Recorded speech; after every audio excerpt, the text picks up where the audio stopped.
Hello friends, Vishnu Shalini latest review. സത്യാമ്മയും രാഘവേട്ടനും അങ്ങനെ ഹോസ്പിറ്റലിലോട്ട് വന്നിരിക്കുവാണ് ശ്യാമയും രോഹിത്തിനെയും കാണാനായിട്ട്.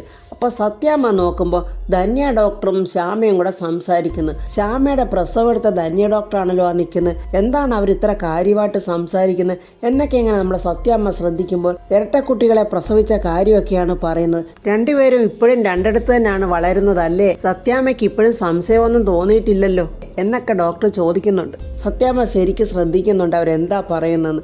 സത്യാമ്മയെ കണ്ടതും പെട്ടെന്ന് ഡോക്ടർ അവിടെ നിന്ന് പോവുകയാണ്.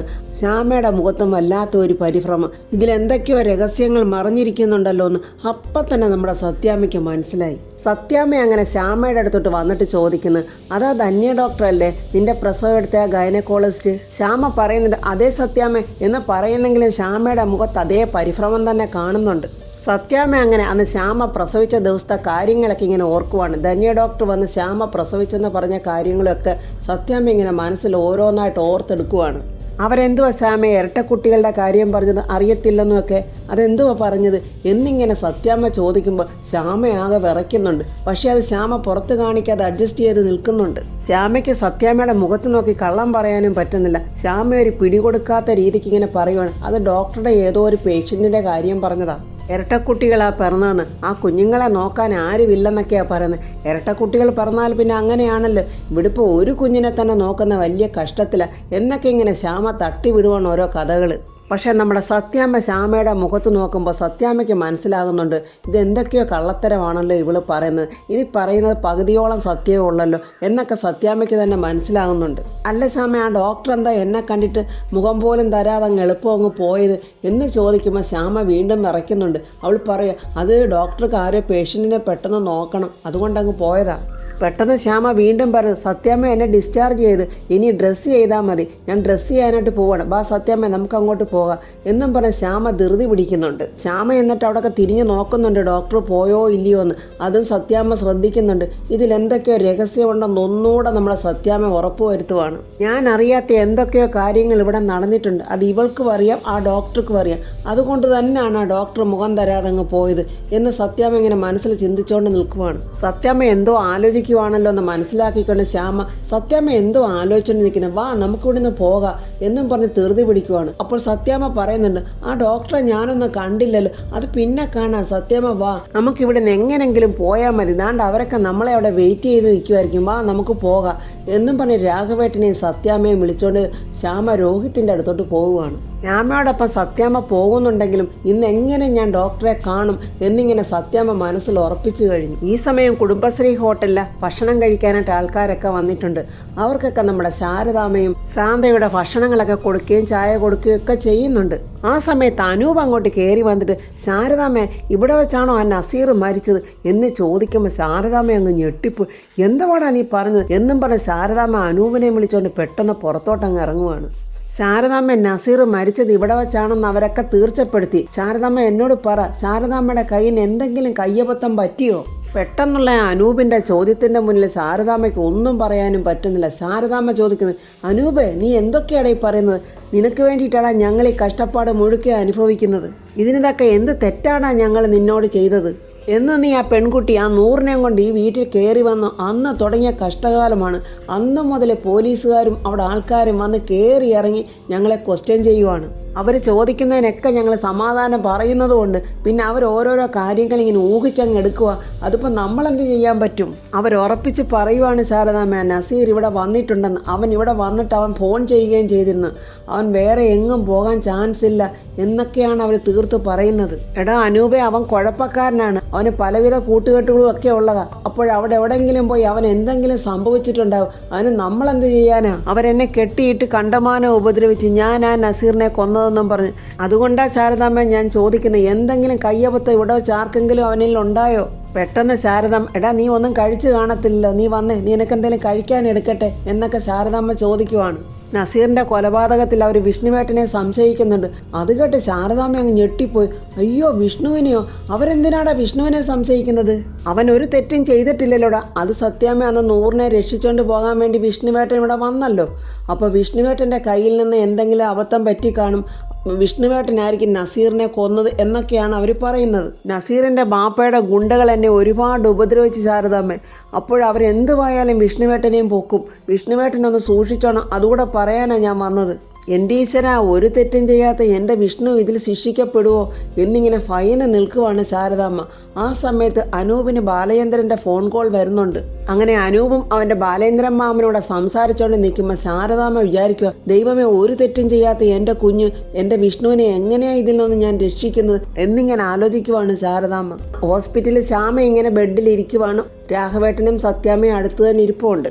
രാഘവേട്ടൻ ശ്യാമയോട് പറയുന്ന, മോളെ, വീട്ടിൽ ചെന്നാലും വളരെ സൂക്ഷിക്കണം.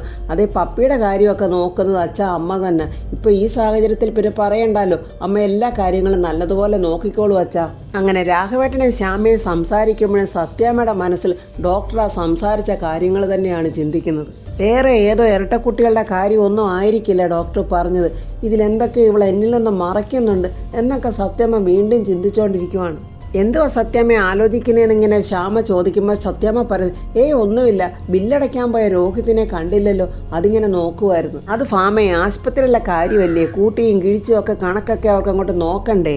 നേഴ്സ് വന്നതും നോക്കിയതും പോയതും എല്ലാം കൂട്ടിക്കിഴിച്ച് നോക്കണ്ടേ. പിന്നെ ഒരു ഗുണമുണ്ട്, നമ്മൾ കൊടുക്കുന്ന പൈസ വാങ്ങിച്ച് പെട്ടെന്ന് പെട്ടിയിലിട്ടിട്ട് നമ്മളോട് പോകാൻ പറയും. എന്നിട്ടല്ലേ അടുത്ത പേഷ്യന്റിനെ പെട്ടെന്ന് മാറ്റി ഇങ്ങോട്ട് കിടത്താൻ പറ്റത്തുള്ളൂ. അപ്പോൾ ബില്ലടച്ചിട്ട് രോഹിത്ത് അങ്ങോട്ട് വരുന്നുണ്ട്. എന്നിട്ട് ബില്ലൊക്കെ അടച്ചു, നമുക്കിനി വീട്ടിൽ പോകാം എന്ന് രോഹിത്ത് പറയുന്നു. അപ്പോഴേ പോകുന്ന വഴിയിൽ അച്ഛനെയും അമ്മയും ഞാൻ വീട്ടിലിറക്കിയിട്ട് പോകാം എന്നിങ്ങനെ രോഹിത്ത് പറയുവാൻ. അപ്പോൾ സത്യാമ്മ പറയും, അത് വേണ്ട, ഞങ്ങൾക്ക് വേറെ ഒരിടത്തൂടെ പോകാനുണ്ട് എന്ന് പറയും. രാഘവേട്ടൻ ചോദിക്കും, അതെവിടാ ഫാമേ? അത് പിന്നെ മാലതിയുടെ വീട്ടിൽ.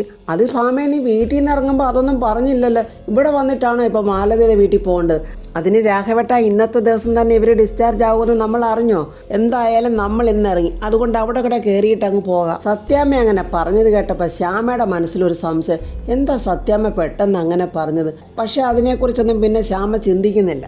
എന്നിട്ട് രോഹിത്തും ശ്യാമയൊക്കെ പോകുന്നുണ്ട്. രാഘവേട്ടൻ ചോദിക്കുന്നുണ്ട്, അവരോടൊപ്പം അങ്ങ് പോയാൽ മതിയായിരുന്നു എന്നൊക്കെ പറയുമ്പോഴും സത്യാമ്മ ഇങ്ങനെ ചിന്തയിൽ മുഴുകിയിരിക്കുവാണ്. അങ്ങനെ സത്യാമ്മ രാഘവേട്ടനെയും കൂട്ടി ആ റിസപ്ഷനിൽ കൂടെ വന്ന് ആ ഡോക്ടർ ഇരിക്കുന്നിടത്തോട്ട് വരുവാണ്. എന്തായാലും ഇന്ന് ഡോക്ടറെ കണ്ട് ഈ സത്യം അറിഞ്ഞിട്ടേ ഞാൻ പോകൂ എന്നിങ്ങനെ മനസ്സിൽ തീരുമാനിച്ചിരിക്കുകയാണ് സത്യാമ്മ. രാഘവേട്ടനോട് പറയുന്നത്, രാഘവേട്ടൻ വേണ്ട, ആ ചെയറിലോട്ടൊന്ന് ഇരുന്നേ. എന്താ ഫാമേ? അങ്ങോട്ടൊന്ന് ഇരുന്നേ രാഘവേട്ട, ഞാൻ വരാം. എനിക്ക് ഡോക്ടറെ കണ്ട് അത്യാവശ്യമായിട്ട് ഒരു കാര്യം ചോദിച്ചറിയാനുണ്ട്. രാഘവേട്ടൻ എങ്ങോട്ടും പോവല്ലേ, ഇവിടെ തന്നെ ഇരിക്കണേ എന്നും പറഞ്ഞിട്ട് സത്യാമ്മ ഡോക്ടറെ കാണാനായിട്ട് പോവുകയാണ്. രാഘവേട്ടൻ അവിടെ കൊണ്ട് ചോദിക്കുന്നു, എന്തോ അറിയാനാ, എന്തോ സത്യം അറിയാനാ ഇപ്പോൾ എന്നൊക്കെ രാഘവേട്ടൻ ചിന്തിക്കുവാണ്. സത്യാമ്മ അങ്ങനെ ഡോക്ടറെ ക്യാബിനിലോട്ട് കയറിപ്പോയിട്ട് ആ വാതൊക്കെ നിന്നുകൊണ്ട് ഡോക്ടറോട് ചോദിക്കുന്നത്, ഞാൻ അകത്തോട്ട് വരാവോ? ഡോക്ടർ സത്യാമ്മയെ കണ്ടെന്ന് ഞെട്ടുന്നുണ്ട്. അത് സത്യാമ്മ ശ്രദ്ധിക്കുന്നുമുണ്ട്. ഡോക്ടർ ഒരു കൺഫ്യൂഷനോട് സത്യാമ്മയെ നോക്കിയിട്ട് പറയും, ആ വന്നോളൂ, വാ ഇരിക്കി എന്നിങ്ങനെ പറയുന്നു. അപ്പോൾ സത്യാമ്മ ഡോക്ടറോട് ചോദിക്കുന്നു, എന്നെ മനസ്സിലായോ? മനസ്സിലായല്ലോ, എൻ്റെ പേഷ്യൻസിനെയും അവരുടെ ബന്ധുക്കളെ ഒന്നും ഞാൻ അങ്ങനെ മറക്കാറില്ല. അപ്പോഴെളുപ്പമായല്ലോ ഡോക്ടറെ, ഡോക്ടർ എനിക്കൊരു സഹായം ചെയ്തു തരാമോ? ഡോക്ടർ അപ്പോൾ പറയുന്നുണ്ട്, ഞാനിപ്പോൾ അല്പം തിരക്കിലാണ്, എന്നാലും എന്നെക്കൊണ്ട് പറ്റുന്നതാണെങ്കിൽ ഞാൻ ചെയ്തു തരാം. അങ്ങനെ സത്യാമ്മയോട് പറഞ്ഞെങ്കിലും ഡോക്ടർക്കൊരു വല്ലാത്ത വെപ്രാളമൊക്കെ അങ്ങോട്ട് ഫീൽ ചെയ്യുന്നുണ്ട്. ഞാൻ ശ്യാമയെ കാണാനായിട്ട് വന്നതായിരുന്നു ഇവിടെ. അപ്പോഴാണ് ഡോക്ടറെ കണ്ടത്. അപ്പോൾ ഡോക്ടറോട് ചോദിക്കാമെന്ന് വിചാരിച്ച്, ഈ ശ്യാമയുടെ ചേച്ചി ശാലിനി പ്രസവിച്ചതാണോ സത്യയെ? സത്യാമ്മ അങ്ങനെ ധന്യ ഡോക്ടറോട് ചോദിക്കുമ്പോൾ സത്യാമ്മയുടെ മുഖത്ത് പോലും നോക്കാൻ ഡോക്ടർക്ക് പറ്റുന്നില്ല. പെട്ടെന്ന് ഡോക്ടർ ഒന്ന് പതറിക്കൊണ്ട് മുഖം കൊടുക്കാതെ ഇങ്ങനെ അങ്ങോട്ടും ഇങ്ങോട്ടുമൊക്കെ നോക്കുന്നുണ്ട്. ഡോക്ടർ അത് എന്നോട് പറയണം, സത്യ ശാലിനിയുടെ കുട്ടിയാണോ? സത്യാമ്മയുടെ ചോദ്യത്തിന് മുന്നിൽ പിടിച്ചു നിൽക്കാനാകാതെ എന്തോ പറയാനായിട്ട് ഇങ്ങനെ ഡോക്ടർ ഒരുങ്ങുമ്പോൾ പെട്ടെന്നൊരു സിസ്റ്റർ അങ്ങോട്ട് വരികയാണ്. ധന്യ ഡോക്ടർ നോക്കുന്ന ഏതോ ഒരു പേഷ്യൻറ്റിന് പെട്ടെന്ന് ബ്ലീഡിംഗ് ആയി, അതുകൊണ്ട് ഡോക്ടറെ ഒന്ന് എളുപ്പം വാ എന്നാണ് പറയുന്നത്. അപ്പോൾ ഡോക്ടർ പറയുന്നുണ്ട്, മാലിനി ഡോക്ടറെ കൂടെ വിളിച്ചോ എന്നാ സിസ്റ്ററോട് പറഞ്ഞിട്ട് പെട്ടെന്ന് ധന്യ ഡോക്ടർ അവിടെ നിന്ന് പോവുകയാണ്. പോകുന്ന സമയത്ത് സത്യാമ്മയോട് പറയുന്നുണ്ട്, സോറി, നമുക്ക് പിന്നീട് ഒരിക്കൽ സംസാരിക്കാം എന്നും കൂടെ പറഞ്ഞിട്ടാണ് ഡോക്ടർ പോകുന്നത്. സത്യാമ്മയ്ക്ക് വല്ലാത്ത ദേഷ്യവും കൺഫ്യൂഷനും ഒക്കെ ആയി കഴിഞ്ഞപ്പോഴേ ഈ ഇരട്ടക്കുട്ടികൾ ആരാണെന്ന് എന്താണെന്ന് ഞാൻ കണ്ടുപിടിച്ചിരിക്കും എന്നൊക്കെ ഇങ്ങനെ സത്യാമ്മ മനസ്സിൽ കണക്കുകൂട്ടുവാണ്. വീട്ടിൽ വന്നിട്ടും സത്യാമ്മ ഒരു സ്വസ്ഥതയില്ല. ആ ധന്യ ഡോക്ടർ പറഞ്ഞതും എല്ലാം വെച്ച് നോക്കുമ്പോൾ എന്തൊക്കെയോ കള്ളത്തരങ്ങൾ ഇവിടെ നടന്നിട്ടുണ്ട്. ഇത് തിരിച്ചറിയണം, ഇത് കണ്ടുപിടിച്ചേ പറ്റത്തുള്ളൂ. ഈ സത്യം എനിക്ക് അറിയണം. ഈ സമയം കളക്ട്രേറ്റിൽ നമ്മുടെ ശാലിനിയുടെ ക്യാബിനിലോട്ട് ADM ജോൺ ഒരു ഫയലുമായിട്ട് അങ്ങോട്ട് വരുവാണ്. മാഡം പറഞ്ഞ ഫയലാണിത്, എല്ലാം കറക്റ്റായിട്ട് നോക്കിയതല്ലേ എന്ന് ശാലിനി ചോദിക്കുന്നുണ്ട്. എല്ലാം നോക്കിയ ഫയലാണ് മാഡം, സ്ത്രീശക്തി സുരക്ഷിതത്തിന് വേണ്ടിയിട്ടുള്ളതാണ്. അവർക്ക് തന്നെയാണിത് കിട്ടുന്നത്, എനിക്ക് നേരിട്ട് ബോധ്യപ്പെട്ടത് തന്നെയാണ് എന്നൊക്കെ ആ ADM ജോൺ പറയുന്നുണ്ട്. ശാലിനി ജോണിന് മുഖം കൊടുക്കാതെ തന്നെ ആ ഫയൽ വാങ്ങിക്കുന്നു. ഞാൻ നോക്കട്ടെ ഇനി എന്തെങ്കിലും കറക്ഷൻ ചെയ്യാനുണ്ടോയെന്ന് എന്നിങ്ങനെ പറഞ്ഞ് ആ ഫയൽ വാങ്ങിച്ചപ്പോൾ ADM ജോൺ മനസ്സിൽ പറയാ, ഒന്ന് ഇരിക്കാൻ പറയാൻ പോലുമുള്ള സാമാന്യ മര്യാദ പോലും ഇവൾക്കില്ലല്ലോ. പെട്ടെന്ന് ശാലിനി ഫോൺ എടുത്തിട്ട് വിഷ്ണുവിനെ വിളിച്ചിട്ട് പറയുന്നു, ആ ഫയൽ ഇവിടെ വന്നിട്ടുണ്ടെന്ന്. വിഷ്ണുവിനത് മനസ്സിലായി ADM ജോൺ അവിടെ എത്തിയിട്ടുണ്ടെന്ന്. അപ്പോൾ വിഷ്ണു അങ്ങോട്ട് വരുന്നുണ്ട്. വിഷ്ണു വന്നതും ADM ജോണിനെ നോക്കുന്നതും ഒന്നും ശാലിനി ശ്രദ്ധിക്കുന്നില്ല. ADM ജോൺ മനസ്സിൽ പറയാം, ഇവൻ എന്തോ കാണിക്കാനാണ് ഇപ്പോഴിങ്ങോട്ട് വന്നിരിക്കുന്നത്. വിഷ്ണു പറയാ, ജോൺ സാറേ, നമ്മൾ ആണുങ്ങളല്ലേ, പരസ്പരം തല്ലുകൂടിയോ വഴക്കു പറയുകയോ ഒക്കെ ചെയ്യും. പക്ഷെ അതൊക്കെ ഇവിടം കൊണ്ട് തീരണം. അതിന് കുടുംബത്തിലുള്ളവരെയൊക്കെ ഇതിൽ ഇടപെടുത്തുന്നത് ശരിയല്ലല്ലോ. അതൊക്കെ എന്തിനാ എന്നോട് പറയുന്നത് എന്നിങ്ങനെ ജോൺ ചോദിക്കുവാണ്. എന്നിട്ട് ശാലിനിയോട് പറയുന്നത്, മേഡം ആ ഫയൽ നോക്കിക്കഴിഞ്ഞെങ്കിൽ ഇങ്ങനെ തന്നിരുന്നെങ്കിൽ ഞാൻ അങ്ങ് പോയേനെ. ശാലിനി അപ്പം ജോണിനെയോ വിഷ്ണുവിനെയോ നോക്കുന്നില്ല, ഫയലിൽ തന്നെ നോക്കിയിട്ട് പറയുന്നത്, ഞാനിത് നോക്കിക്കഴിഞ്ഞിട്ടില്ല, നിങ്ങൾ എന്താന്ന് വെച്ചാൽ സംസാരിച്ചോ, ഞാൻ ഈ ഫയൽ നോക്കട്ടെ. വിഷ്ണു ജോണിനോട് ചോദിക്കുന്നുണ്ട്, ജോൺ സാറേ, നിങ്ങളും നിങ്ങളുടെ ഭാര്യയും കൂടെ ബെഡ്റൂമിലിരിക്കുന്ന നിങ്ങളുടെ സ്വകാര്യതയൊക്കെ ഞാൻ വീഡിയോ എടുത്ത് സോഷ്യൽ മീഡിയയിൽ ഇട്ടാൽ എങ്ങനെ ഇരിക്കും? അത് ശരിയാവുമോ? ഞാൻ അങ്ങനെ ചെയ്താൽ സാറിന് എന്നോട് എന്ത് ദേഷ്യം ഉണ്ടാകും? എന്നെ കൊല്ലാനുള്ള ദേഷ്യം ഉണ്ടാകത്തില്ലേ? വിഷ്ണുവിൻ്റെ ഇടി നേരത്തെ കിട്ടിയ ജോണിന് മനസ്സിലായി ഇടി ഉറപ്പാണെന്ന്. ജോൺ ഒന്നും മിണ്ടാൻ നിൽക്കുക.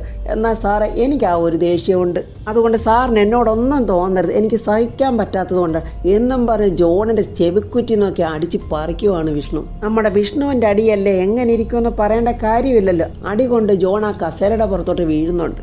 മേഡം ഇതൊന്നും കാണുന്നില്ലേ എന്നിങ്ങനെ ജോൺ ചോദിക്കുമ്പോൾ ശാലിനി അത് ശ്രദ്ധിക്കുന്നതേ ഇല്ല. അപ്പോഴവന് മനസ്സിലായി ഇത് ശാലിനിയുടെ അനുവാദത്തോടുകൂടിയാണ് നടക്കുന്നതെന്ന്. പിന്നെ ജോൺ സാറേ, ഈ നടന്ന കാര്യം പുറത്തറിയിക്കാനാണ് ഭാവമെങ്കിൽ അത് ഇതിനേക്കാളും പരിതാപകരമായിരിക്കും എന്നും പറഞ്ഞ് വിഷ്ണു അവൻ്റെ അടിനാവി നോക്കി ഒരു ഒറ്റ ചവിട്ട് കൊടുക്കുന്നുണ്ട്. മുമ്പ് ഞാൻ എൻ്റെ ഇടിവളയുടെ കാര്യം സാറിനോട് പറഞ്ഞത് ഓർമ്മയുണ്ടോ? ഇനിയും ഇതുപോലുള്ള ചെറ്റത്തരങ്ങൾ സാർ എടുത്താൽ ഈ ഇടിവളയങ്ങോട്ട് ഊരി ഇങ്ങനെ പിടിച്ചോണ്ട് മൂക്കിൻ്റെ പാല പിടിച്ച് തകർക്കഞ്ഞ് കേട്ടോടെ പന്നി, മര്യാദയ്ക്ക് നടന്നോണം കേട്ടോടാ ADM നായെ എന്നൊക്കെ നമ്മുടെ വിഷ്ണു ദേഷ്യത്തോടെ പറയുന്നുണ്ട്. ADMൻ്റെ ഷർട്ടൊക്കെ പിടിച്ചിങ്ങനെ നേരെയൊക്കെ ആക്കി കൊടുത്തിട്ട് വിഷ്ണു ചിരിച്ചിട്ട് അങ്ങ് പോവുകയാണ്.